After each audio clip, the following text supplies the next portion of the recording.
Hello UP. आज का हमारा टॉपिक है पेट्रोल और डीजल। सरकार ने पेट्रोल और डीजल पर टैक्स तो कम किया है, लेकिन पेट्रोल और डीजल के दाम तो कम ही नहीं हो रहे। ये क्या चक्कर है, आइए इसको समझते हैं। एक्चुअली भारत जो है वो कच्चे तेल का तीसरा सबसे बड़ा आयातक देश है।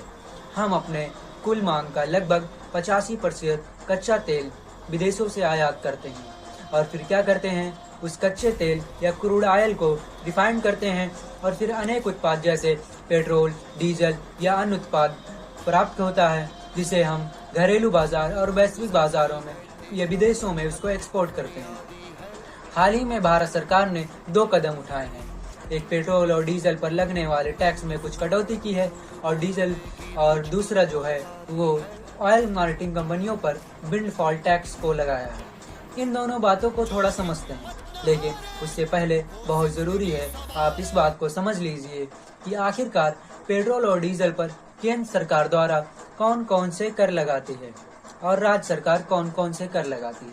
पेट्रोल और डीजल पर बात करें, केंद्र सरकार द्वारा बेसिक एक्साइज ड्यूटी लगता है, स्पेशल एडिशनल एक्साइज ड्यूटी लगता है और additional excise duty agriculture infrastructure and development says लगता है। इसमें केंद्र सरकार लगाती है, जबकि राज्य सरकार इस पर वैट और सेल्स टैक्स यानी बिक्री कर लगाती है।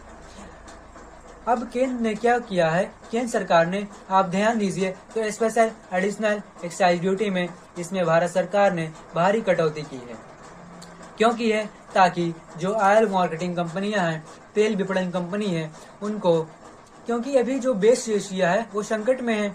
अभी कहीं न कहीं कच्चे तेल के मूल्यों में बहुत तेजी से वृद्धि हो रही है वैश्विक बाजारों में। ऐसे में जो तेल विपणन कंपनियां हैं उनको नुकसान हो रहा है। तो तेल विपणन कंपनियों को नुकसान न हो और उनके नुकसान की भरपाई की जा सके, इसीलिए सरकार ने स्पेशल एडिशनल ड्यूटी में कमी की है। यहाँ पेट्रोल और डीजल के मूल्य कम नहीं हो रहे हैं, बल्कि उनके नुकसान को कम करने के लिए तेल विपणन कंपनियों के लिए किया गया है। दूसरी तरफ भारत सरकार द्वारा 2022 में एक विंडफॉल टैक्स लगाया गया था, जहां अगर तेल विपणन कंपनियां कुछ अप्रत्याशित लाभ कमाती है तो उस लाभ पर टैक्स लगता है, जिसे 2024 में वापस ले लिया गया था। अब फिर से पुनः इसको लगा दिया गया है। जय हिंद।